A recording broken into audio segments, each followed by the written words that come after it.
મંત્રીઓ શું કરવાનું છે કરવાની જગ્યાએ બેફામ નિવેદનો કરે ગેરવ્યાજબી છે।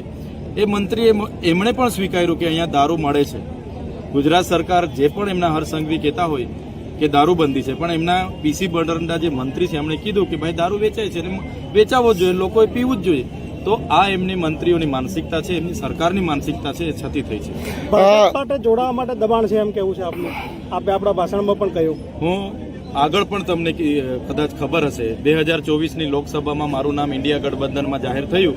4 વખત એમના પ્રદેશના નેતાઓના માણસો મને લઈ ગયા, એમની સાથે ટેબલ ટુ ટેબલ બેસાડ્યા અને ભાજપમાંથી લોકસભા લડો એવું ખૂબ દબાણ નાખવામાં આવી। મને જેલમાં પણ મારા પરિવાર સાથે 90 દિવસ રહેવું પડ્યું।